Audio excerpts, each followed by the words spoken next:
Ed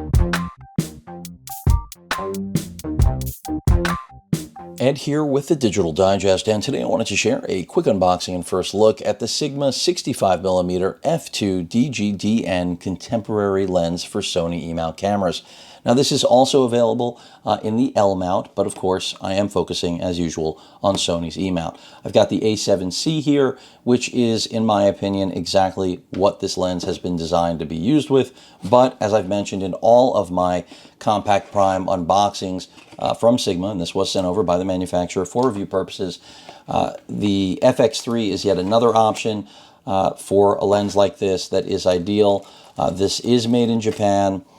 It does have, which I really love, both the traditional lens cap as well as the new magnetic one that you'll be seeing in a moment. Weather sealing is a go here, so if you're wondering whether or not this is weather sealed, the answer is yes. And really just another nice piece of glass. Construction is always top-notch in my experience with Sigma. We've got our autofocus switch as usual, aperture and focus ring.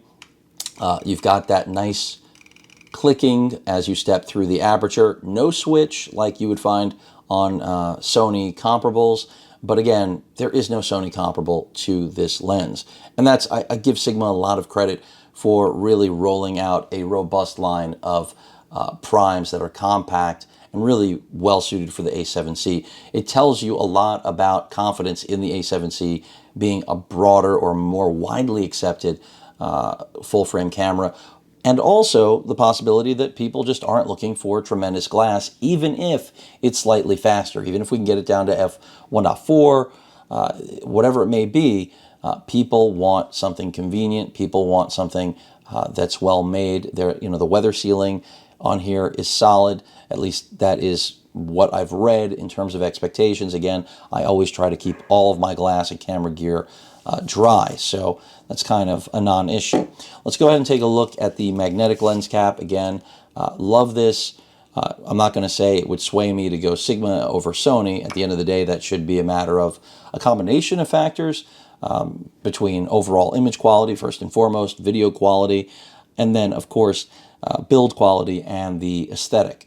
And I do think Sigma does a really sharp job. If you think Sony does a nice job with their design, I have to say I think that Sigma matches the camera in some ways often better than Sony. Now that is on a lens by lens basis, case by case. But the lack of switch for the click is still something that isn't ideal for video. So keep that in mind in the course of shopping these lenses. Let's see what this looks like on body. And again, I just love that it's compact. That to me is what it's really all about.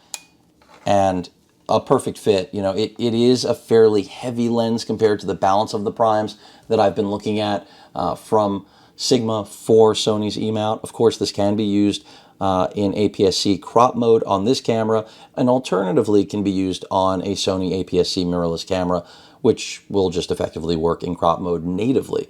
But what advantage does crop mode give you? It gives you crop mode. You're getting a little more reach out of the lens, which may or may not be ideal in your shooting condition, what you're trying to achieve. But this is just, in my opinion, a solid piece of glass. Like all of the Sigma compact primes I've been looking at, feels good in the hand, well made. Let's take a look at that lens hood. This is another thing I keep repeating over and over again, that I feel that Sigma's done a better job than Sony.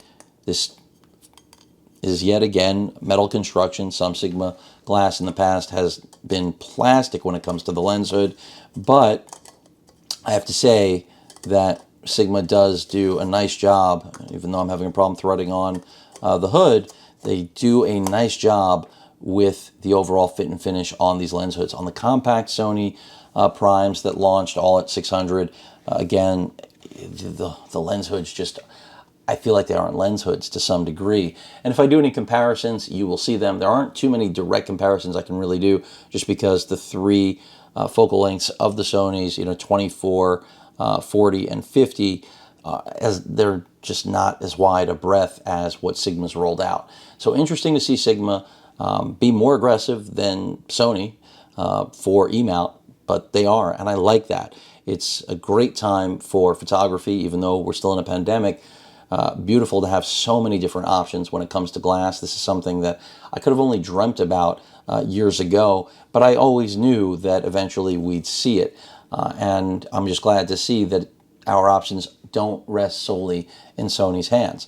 As any hobbyist, enthusiast, photographer, pro or amateur alike, competition is key for all of us at the end of the day. It gives us more options, more competitive pricing, and that's why I love that we've got so many options these days and that things are getting smaller. Alternatively, if you want to put a piece of glass like this on an A7R4, an A9, you can do it. I just don't see it as necessarily as being really up to snuff when it comes to, I haven't tested this yet to see how it resolves the resolution of the A7C, but I don't really see the logic there. The bodies are so big that yes, the compact primes will make those larger bodies lighter, but at the end of the day, if you've invested so much in a larger full frame body from Sony, then obviously you're not going to want to cut corners at the glass level.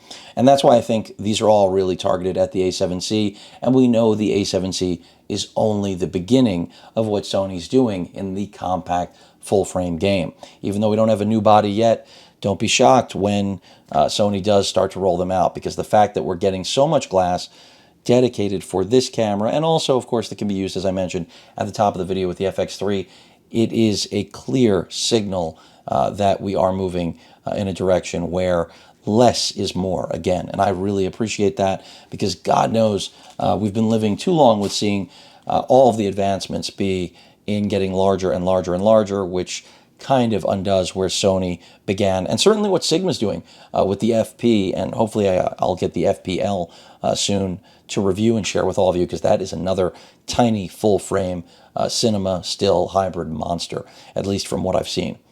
Any questions or comments, please feel free to post them. Hit that like button. And as usual, please feel free to subscribe, and please stay safe. Later.